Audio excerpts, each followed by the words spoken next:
The ayah, I'll read it to you again. You tell me what's unique. يسبح لله ما في السماوات وما في الأرض الملك القدوس العزيز الحكيم. What's unique? Unique, isn't it? 4 names. And I want to mention the basic meanings of these 4 names in order for you to appreciate something about these ayat. Al-Malik means the king. First one, going easy translation. Al-Malik means what? The king. Al-Quddus means the perfectly pure. The perfectly pure. And you can also say the source of all purity. The source of all purity. So Al-Malik means what? You tell me now. The king. Al-Quddus means what? Source of all purity. Al-Aziz is the third one. Al-Aziz means the authority. Al-Aziz, the authority. Al-Hakim has lots of meanings, but I'm only sharing one of each. Al-Hakim is the wise. The wise. The first ayah of Surah Al-Jumu'ah is about Allah. This ayah is about Allah. The second ayah of Surah Al-Jumu'ah is about Rasulullah sallallahu alayhi wasallam. First ayah about Allah, second ayah about Rasulullah sallallahu alayhi wasallam. هو الذي بعث في الأميين رسولا منهم يتلو عليهم آياته ويزكيهم ويعلمهم الكتاب والحكمة وإن كانوا من قبل لفي ضلال مبين. The second ayah, I'll translate in a second, is about the Messenger of Allah sallallahu alayhi wasallam. One of my favorite ayat of the Qur'an, because in this ayah is a summary of the entire seerah of the Prophet sallallahu alayhi wasallam. In one ayah, the entire seerah. In this one ayah, Allah talks about the way that the Prophet sallallahu alaihi wasallam transformed society. How was he able to do it? What steps did he follow? And Allah mentions 4 steps. Allah mentions how many? 4 steps. Where did we hear 4 before? How many names of Allah were mentioned? And Allah, the Messenger follows how many? 4 steps. Now let me take a step back. I'll stop and give you something to think about. Imagine you live in a time 1,000 years ago, 2,000 years ago, 3,000 years ago. You are traveling on your brand name donkey and you enter into a new kingdom. How do you know you've entered a kingdom? At the border, how do you know you've entered a kingdom? What will you notice? Flags, statues, right? You'll notice soldiers that bear the mark of the king. You might notice a castle. You will see certain signs that this is a kingdom or this place has a king. You will notice the signs. You understand? A king is known by his symbols. You will not know a king unless he's wearing a crown. If a king's wearing a t-shirt, you're not going to know he's a king. He has to be wearing his robe and a crown. If a king is living in a 3rd floor apartment, he's not a king. You got the wrong. He can call himself royalty all he wants. You know. He has to have a castle. These are signs, pretty good indications that you are dealing with a king. So the first point I want to make is a king is known by his signs. Okay. What was the first name of Allah mentioned? Al-Malik. What does it mean? Allah says about the Prophet sallallahu alaihi wasallam that he does 4 things, yes? The first thing is يَتْلُو عَلَيْهِمْ آيَاتِهِ. He reads on to the people the king's signs. How is a king known? By his signs. And the Messenger tells the people his signs. Notice his kingdom. You see those mountains over there? That's part of his kingdom. You see that sun over there? That's part of his kingdom. That's how you know you're dealing with a king. You see the stars at night? That's the kingdom of Allah. You know, he's known by his signs. Number 2. Number 2. What was the second name of Allah, by the way? Quddus. In the ayah, what was it? Al-Quddus. What does it mean? I forgot. Source of all? The second thing the Messenger does, sallallahu alaihi wasallam, the ayah says, وَيُزَكِّيهِمْ, and he purifies them. He reads the king's signs onto them and he what? Purifies them. What was the second name of Allah? Source of all purity. You see a connection? The third thing, before I tell you about the third thing, Allah says He's the ultimate authority. You remember that? Where do laws come from? Laws come from an authority. In a house, the rules come from the parents. They cannot come from the child. Because the parents have what? Authority. In a classroom, the rules come from the teacher. They don't come from the students because the teacher has what? Authority. In a country, the rules come from the government. They come from the people making the laws, the courts or whoever else. They don't come from the employee.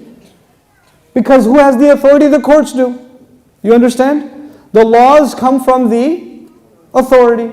Allah says, وَيُعَلِّمُهُمُ الْكِتَابِ He teaches them the book. And the word book in Arabic, kitab, is used in Arabic literature for law. So it's like saying He teaches them the law. And law can only be given by the proper authority. Al-Aziz is the only one who can make kitab. You cannot have kitab without izzah. You cannot have law without... And by the way, the book, even in English literature, we say, for example, in American English, the judge threw the book at him. That does not mean that the judge got angry during the case, took a phone book, and hit the plaintiff on the head with a book. What does it mean? It means the judge used the full extent of the law against this person. He threw the book at him. That's what it means. Or when someone says, I'm going to do this by the book, what does it mean? I'm going to do this according to the law. That's what I'm going to, that's by the book. You follow?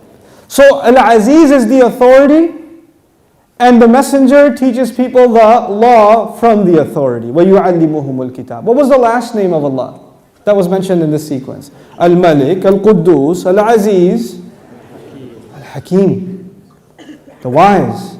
Allah says, وَيُعَلِّمُهُمُ الْكِتَابَ وَالْحِكْمَةِ He teaches them wisdom. Where does wisdom come from? It comes from the wise. 4 names of Allah in one ayah. 4 activities of the messenger in the second ayah. And they're each correlated perfectly. And it's not like, it took me 20 minutes to explain this to you, but Allah just says it. He just says it. What human being is able to think, I just said 4 names of Allah. I should correlate each of them with a verb and an act and a principle that corresponds perfectly in sequence to what I just said. Beyond human capability. We're not able to do that. And Allah and we just read right through it. We read right through these miracles, right through these powerful observations, and most of the time we don't even realize what we just read. Most of the time we don't even taste what was just said. And wallahi, if you do, you're just left there like, let me teach you what you will do to appreciate Allah. Here's how you appreciate Allah. Ya ayyuhalladhina amanu, irka'u wasjudu. Make ruku', make sajda. What is both of these things referring to? Salat. The first act Allah teaches first He complained about humanity. You're not doing your job in appreciating me. You believers, it's your turn. You need to appreciate me. The first step in appreciating me will be salat. Where's your salat?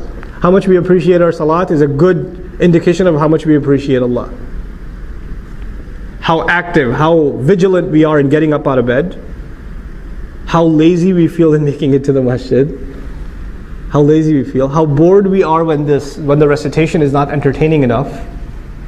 All of those are good indicators of where we stand before Allah Azza wa Jal. Irka'u wasjudu. Make ruku' and make sajda. And irka'u wasjudu are parts of salat, but they're also attitudes. Somebody who doesn't know about prayer, doesn't know about the Muslim prayer.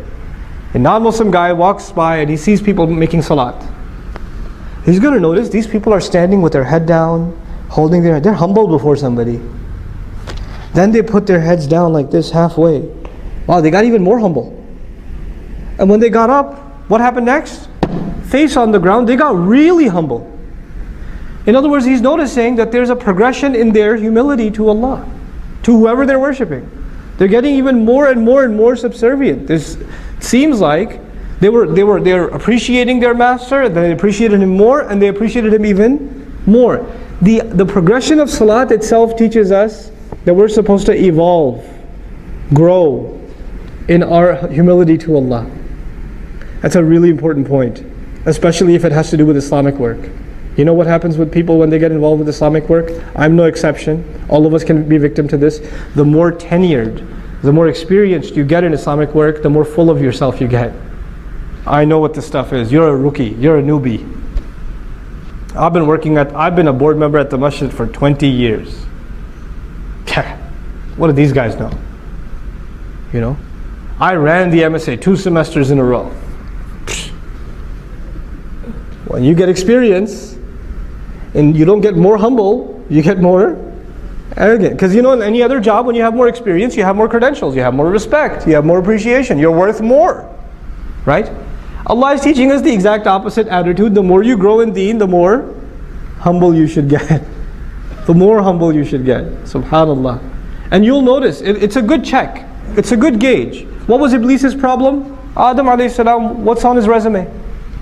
How long he's been doing, sir? What kind of experience he has? He gets a promotion over me. Now imagine you're a volunteer, you're helping out at the MSA at the college or at the Sunday school, you've been volunteering for 2-3 years, and they pick a new principal for the Sunday school. You even had your inauguration speech ready, and they pick this 18-year-old kid to be the principal of the Sunday school. The story of Iblis is going to repeat itself. Ana khayrun minhu? What do you mean him? I got the experience, man. I should have been the principal. That should have come to me. The story repeats itself. It's not just a story that happened a long time ago. So this idea, as the more we serve, the more we're going to become humble. The extreme of humility was shudu.